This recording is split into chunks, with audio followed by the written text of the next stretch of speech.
What's going on, guys? JPS back for another video, and today we're going to be reacting to 7 ways British and American sleep time is very different. Just reading that title, I'm trying to rack my brain as to what these differences could be. Maybe the hot water rubber bottle thing that you guys use. There's going to be some surprises in here, so let's get right into this. Consider joining the Patreon. First link in description for full reactions to British TV shows and movies. As you guys are watching this, I will have just posted the final episode of Gavin and Stacey, the 2024 special reaction, which I can't even explain my thoughts on here. I really hope you guys get to see that reaction along with a lot of other shows, but it was brilliant to say the least, and definitely going to miss that show. Along with that, we've been watching Porridge, LO, and Little Britain. 1,000+ different British TV show and movie reactions over on Patreon. First link in description. No pressure, but I promise it is worth it. With that being said, let's get right into this. Hello, I'm Lawrence, and I'm on a quest to uncover all of the memos that Britain and America lost in the pond, and one of those memos pertains to sleep. Last night, I must confess, I had precious little of it, what between the dog taking up a third of the mattress and the fact that I was doing my taxes until 2 a.m. And just in case the IRS is watching, this was filmed on April 14th. But it got me thinking about how bedtime and the act of sleep differs in a surprising number of ways on either side of the pond. And as somebody who has vast experience of sleeping or not sleeping in both countries, I'm here to give you the lowdown while I lay down. And if you have not yet made your bed and subscribed to this channel, do that now. This dude is just so relatable. That's why I love Lost in the Pond, guys. He's just, or Lawrence rather, but he's just such a relatable person. Bedtime. You simply can't escape the fact that the size of your bed is going to dictate the quality of your sleep. And there's also no denying the fact that Britain and America have different mattress sizes. How do I know? Because I've lived in both countries. But also, past Lawrence already told you about this. So the smallest bed size in the United States is the twin bed, and its nearest equivalent in Britain is a single bed, which is just as long as an American twin, but 4 inches less wide. After that, America has a twin XL, which is coupled with Britain's small double. Try saying that after 4 whiskeys. And then America has what is known as the full-size mattress. This is almost identical to the double-size mattress in Britain. In the US, some people sleep on the queen, not the queen, that would be breaking news, on a queen-sized mattress, which is about 60 inches by 80. This is virtually identical to Britain's king-size mattress, but neither country ousts their bedroom monarchy there. What's better than a queen? An Olympic queen. In the US, this measures in at 66 inches by 80. I've never heard of an Olympic queen, but so far it sounds like American beds are just a tad larger, because a size larger in Britain compared to what we're talking about in America is the equivalent size. So what our big mattress is the California King. That thing is massive.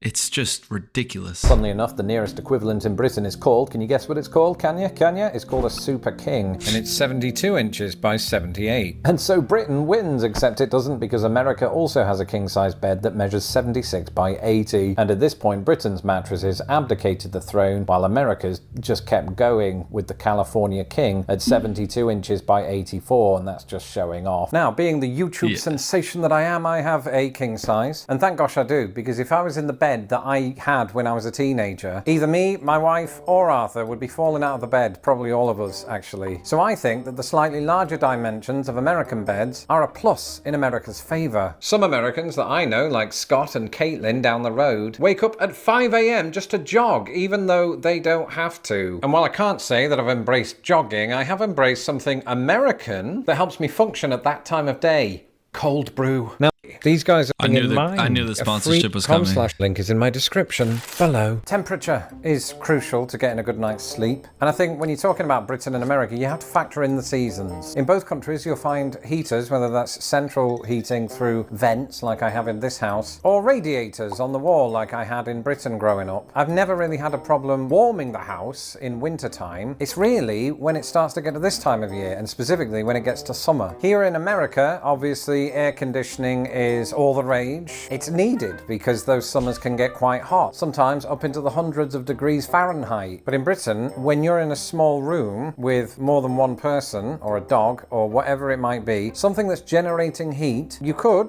either crack open a window or, as many people do, just sort of sleep in a puddle of sweat. That's what it's like in the summer. I can't remember what it's like to sleep in a British bed at this time of year in April. Trust me, I remember it from my trip not too long ago. The puddle of sweat is so accurate. What are the options?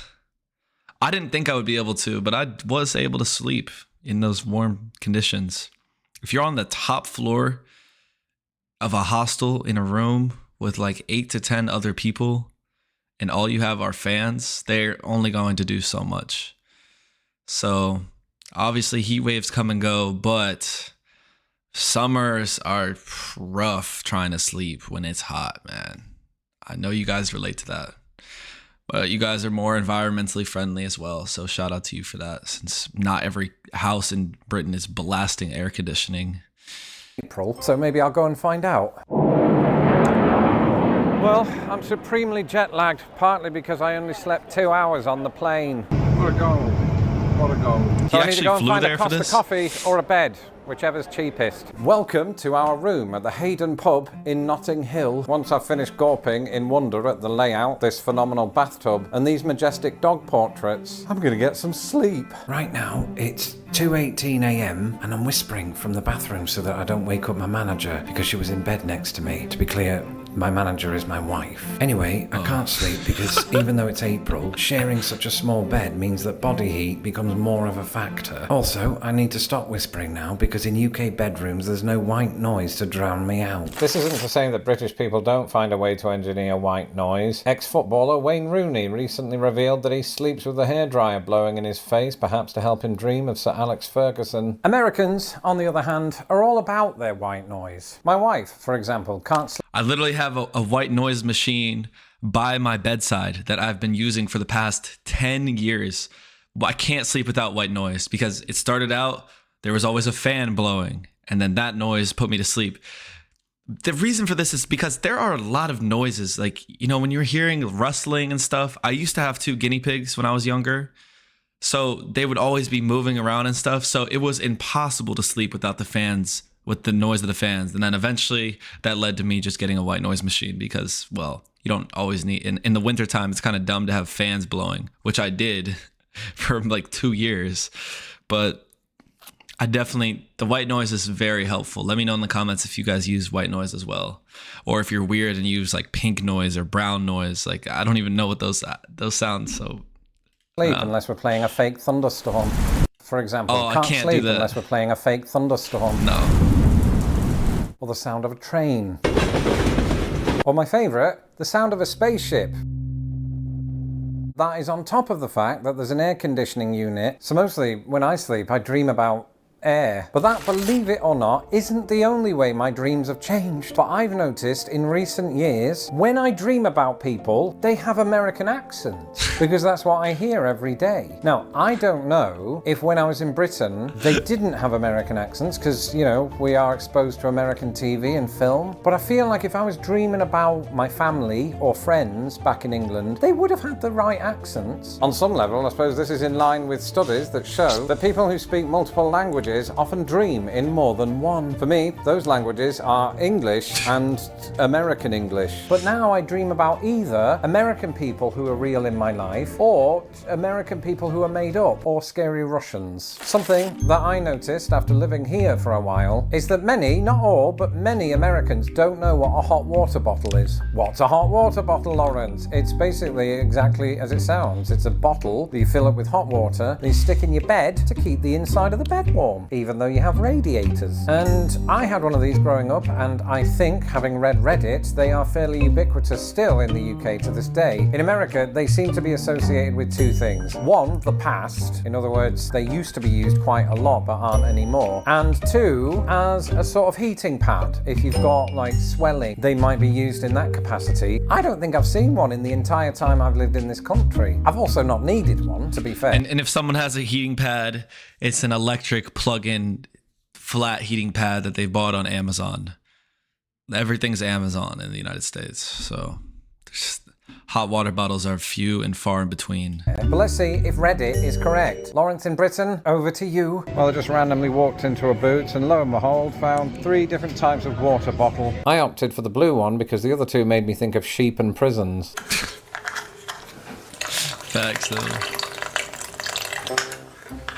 There's probably a couple of reasons that Americans don't use hot water bottles these days, but chief among them might be the fact that in America we favour top sheets. That's not this thing, this is the duvet. It's the sheet underneath the duvet that goes on top of you, so it's kind of an extra layer of insulation, and it also means you don't have to wash the quilt as often. And I flipping love top sheets. Do you know why? It's not just because of that insulation. In fact, sometimes I find it gets a little too warm, but what you can do is you can just lift the duvet off and only sleep under the top sheet if you're too hot, because that means you still stay warm, but it also means that your dog won't lick you when you are asleep. So I don't understand why this isn't a thing in Britain. When I first slept in a British bed, I was so confused.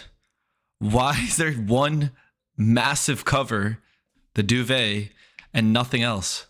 The top sheet gives you that versatility. You don't need that.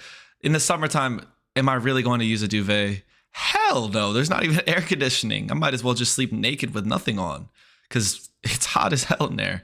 So at least give us the top sheet. But this is like a futuristic invention.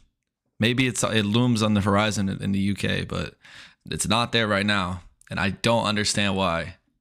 Makes no sense, bro. When you are asleep, so that's useful. Whereas growing up in Britain, a top sheet was very much optional, some might say extravagant. And so I'd be interested to see Lawrence in England if top sheets are around today. You can probably barely see me, but I am in bed in a hotel in London. And because I've just had a bath, which is something that I do whenever I visit England, because the bathtubs are better, I'm really hot. And the problem is, there's no bloody top sheet, so I can't do my top sheet trick, and I'm just gonna have to sweat buckets or just lay out naked in the bed. There's no dog, so it's probably easier. And finally, melatonin. This is a supplement that I'd never heard of that is designed to help you sleep if you're having trouble doing so. And I say I'd never heard of it. I'd never heard of it until I moved to America. Because here, if you're just in casual conversation with somebody about how you're finding it hard to sleep, they might say, ooh, you should try melatonin, that you could just pick up off the shelf at Walmart. You have to pay for it. Don't just walk out without paying. Point is, you don't need a prescription or anything like that. Whereas in Britain, Lawrence in Britain, melatonin is not authorised for sale and is only accessible with the aid of a prescription from your doctor. Instead, insomniacs might turn to antihistamines, herbal remedies, or Yorkshire bedtime tea. Thanks, Lawrence in Britain, who is by now sleeping his eyes out. Let me know in the comments if you've ever slept. I imagine you have. And whether that was in Britain, America, or both, and which was best. In the meantime, both. And nothing hits better than your own bed, so I'm gonna have to say American. But if my bed was in Britain and I lived there and I was visiting the United States, it probably would still be the United States. It's the aircon, the top sheet, the larger mattresses. What is not to like about that stuff, guys? It just makes for better sleep. And I'm someone who already struggles with sleep. My mind won't shut down in the nighttime. So whatever can help helps, you know. But yeah, this was a good video. Shout out to Lawrence. Link to it will be down below. Make sure you guys show him some support. Hit the like button, hit subscribe if you enjoyed. And I'll see you all in the next one. Peace.